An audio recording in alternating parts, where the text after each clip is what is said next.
Hey guys, we're back within the game of Pauper. I've got a kind of a special edition today. I was recording this video, and when it was finished, my computer told me, hey, you don't have enough space, so too bad. So I had to go back and erase a lot of my past videos and stuff. So I am here in the playback mode of MTGO, and we're just going to go through this game. I think it was a really good one, so I really wanted to show you guys it. It's actually one where Trinket Hawk wins, so, you know, wanted to show you guys that. And the opponent's deck was also super interesting. It was also another Azorius build, so I think what I'm going to do is I'm just going to press play and going to go through these plays, and as they go, if I have anything to say, I'll just stop it and explain myself or whatever, and we'll go from there. Okay. So I haven't watched this game in a little bit either, so I get to handle a lot of removal. Trinket Mage, and we see Halimar Depths, not really a common choice. We draw our Sen's Enlistment, and then we think, oh boy, okay, so he's running some sort of Faeries build, probably onto Spellstutter Sprite. I'm gonna go ahead and get myself a Plains, play it, and pass. Decide not to use a removal on it, keeping up Prohibit and potentially Gideon's Reproach. Unfortunately, Prohibit can't hit the Seagate, which I would have liked to have gotten. But we play our own Trinket Mage, so we have some stuff to play on the ground. I get the Bone Splitter because it's going to allow me to punch through a lot of damage with the Trinket Mage, but I think it gets removed here, if I'm not mistaken.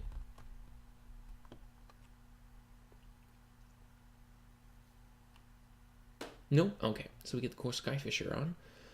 I play the Bone Splitter, equip the Bone Splitter, okay, get in for 4. He probably takes it. Super, and then Journey to Nowhere gets met with a counter spell, right? Goes in for the whole thing. Evokes his Muldrifter.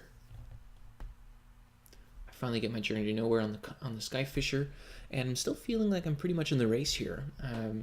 I'm keeping up on damage, that's for sure. Although here comes a Ninja. No, I don't think there are any ninjas in this first game. And then Sunlance. Now here I want to stop. Yeah, so I found Sunlance was an interesting choice because I'm running Gideon's Reproach, which is, you know, arguably worse.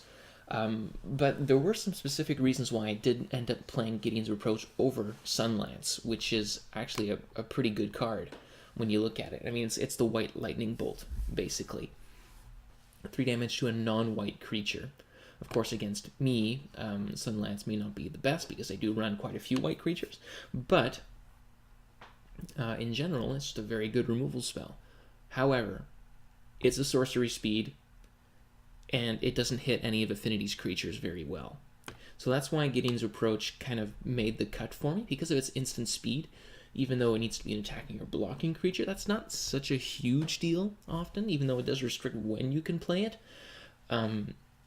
The 4 damage hits a lot more stuff, and it trades more easily. I could trade a 1/1 with a Gurmag Angler with the Gideon's Reproach, and that's very easy to do.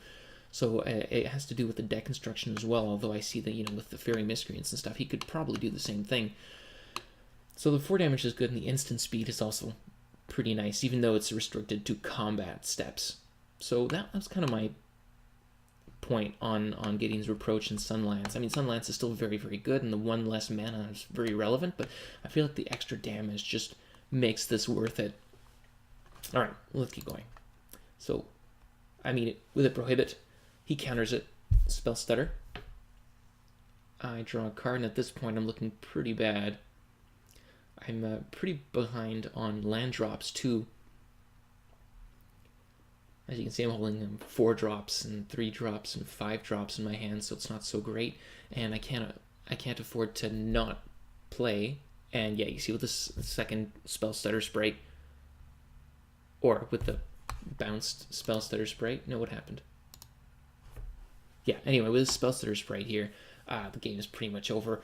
I tapped myself out basically, and he's got another 5 damage next turn. There's no way I can come back from that. So I just quit right there. So let's move on to game 2.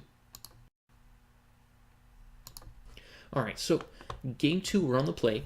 Keep a better hand with the Muldrifters. I got 2 of them, so I'm thinking I'm probably going to end up using the Muldrifter as an evoke on turn 3. Maybe a bit of a slower hand, but again, I'm confident that this Gideon Reproach might hit a ninja at some point. Seeing that he's running the fairy package, there's no way he's not running them. And there's the evoked Muldrifter. On the play is very nice. He thought about countering it, I think. If I'm not mistaken, he kind of paused on it, but didn't see it. And see, we see our first creature here, and I can play it. Oh yeah, I'd prefer playing the Viridian Longbow with counter backup. He didn't even try. Next turn, I'm probably going to go with the Squadron Hawk Prohibit plan. And I even play it in a way that he thinks I may not have counter magic. I don't think he saw it. Oh, he did see a Prohibit last game, but yeah. So getting the Squadron Hawks, getting 2 of them, that puts us really far ahead. And he brings back his Halimar Depths more than any other land out there. And we are so ready with our Journey to Nowhere, and we leave back our Squadron Hawk. I think I forgot to ping him on his end step this time, which I felt kind of stupid about, because that 1 damage could really mean the difference in these kinds of games. Yeah, see, I did forget. And I went for my own Muldrifters, and I see tapped out. And then I pass. And this Squadron Hawk is holding back so much. Although I'm going to take quite the beating from Muldrifter here. I think I take at least 3 hits from it before I eventually deal with it. And I'm with my Trinket Mage, okay. This time getting Bone Splitter. Playing another Squadron Hawk. Getting the last one out of my deck, and then leaving up Gideon's Reproach. He goes for the Sunlance on the Trinket Mage, which I'm a little surprised of. He dispels my Gideon, so that Muldrifter gets in for another 2, and this time I ping him. And I can get in for 3 here, which is really good. Although I'm afraid of a Fairy, but I still think it's a pretty good trade overall. Made some Kithkins, and you'll see the Sense Enlistment's going to do a lot of work this game. And this time I'm all tapped out, so I can't Gideon the Ninja. I was ready to make that trade, though. For sideboarding, I had sideboarded in, obviously, the Viridian Longbow and took out 1 Sense Enlistment. And I think I sideboarded out 1 Prohibit or 2 Prohibits and 1 Artificer's Epiphany, and I brought in... you see, he makes the trade there, which is totally fine with me. And yeah, and I just brought in a couple Dispels. Alright. Tried to counter his Muldrifter, didn't work. Yeah. I double block the Ninja. Kind of maybe he didn't think I would make the trade, but I did. And here he blocks with his guy, which is totally fine. I play my 3rd Squadron Hawk. There's the Seagate. Kind of a good roadblock, but my Bone Splitter just plows right through them, so here I'm setting up for a really good combat trick. So I equip the Germ, and I'm thinking that he's going to chump with the Seagate, and then the Core Skyfisher. I have my Gideon's Reproach and Counterspell backup, so I felt pretty good about that attack. Only trading 1 of my creatures for 2 of his and 1 removal spell, and clearing his board. So now I have a very good board presence. I'm in a good spot to win here. And I still have Flare Husk to equip and get through with the Squadron Hawk. But I'm thinking here that I'm probably going to double ping the Muldrifter. Yeah, there we go. I'm surprised how well I remember this game, honestly. And I think I'm going for a Sense Enlistment here. Yeah. Which he counters, which is totally fine. Basically, using up his counter magic on something that's in my graveyard is not so great for him. He plays his Ninja. I don't double ping. Gets a Spellstutter Sprite. He has a second one. But luckily I equipped the Flare Husk, thinking that might be the case, and I don't trade. He just has to chump block. Ooh, counters my... Okay, goes in with a Ninja. Yep. And then concedes, because there's no way. He's down to 2 cards. I've got my Seed of the Synod in hand, ready for another 2 Kithkins. And yeah, as you can see, that Sense Enlistment did a lot of work. Alright, let's move on to game 3. Back to our third and final game here. Opponents on the play this time. We're on the draw. I keep a good 3-land hand here. Hopefully, well, lead with a Savag Lifestaff, giving me an extra draw to try and find a shuffle effect, which I believe I find by just brainstorming here. Yeah, I got my Trinket Mage or Terramorphic. I go for the Trinket Mage, which gets countered, unfortunately, but I'm not too worried about drawing my next card anyways. So it was a decent choice to get. I don't mind getting more land. And we've got a Gideon Reproach with Dispel backup, which ended up being necessary, so that was a really good play here. Let's see, our opponent's running against the clock here.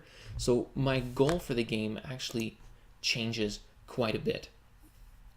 Now that he's under 5 minutes, he's really behind on time. He's really taking his time. My goal is no longer to really win. My goal is to just drag out the game as long as possible. I just so happen to be in a really good position in this third game here. I've just naturally been winning because of that play with the Ninja and stuff. That really put me far ahead, so that I could play the Muldrifter first while he's tapped out, and it keeps going on like that for a little while. So, and having the Salvag Lifestaff really allows me to drag the game out very long, although he was never able to really put on much pressure, if I remember correctly. So as I was saying, he's tapped out, lets me play my Muldrifter full value on turn 5, which is really nice. It's met with a Journey and a Preordain and a Fairy. And I'm not afraid to just stick another Muldrifter there and equip it right away to Salvag Lifestaff. Seagate ends it. Yep. We brainstorm. We get our shuffle effect with the Trinket Mage. Again gets countered, but we're leaving up Gideon's Reproach and if not, Ash Barrens.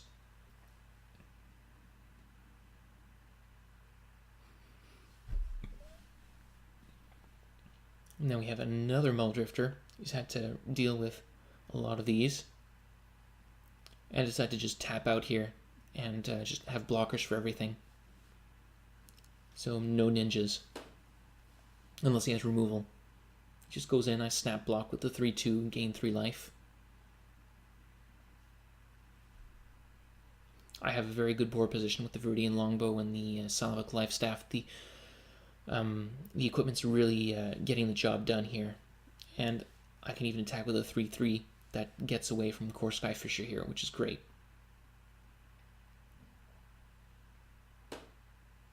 And get my bird countered, unfortunately. And there's a Ninja. He always manages to sneak it in. And I was very surprised to see the Oblivion Ring, which is not usually a card you see very often in Pauper. It's a bit expensive for what it is. I drew my 2 cards, decided to go for another Trinket Mage, getting a Bone Splitter, equipping, and I'm definitely going to snap block the Ninja, prohibit the Journey. It happens, and he just concedes. He's got 10 seconds, 11 seconds left on the clock. There's no way he's getting me down to 0 in 10 seconds, so that was it for him. So I hope you guys enjoyed that game, and we'll see you next time.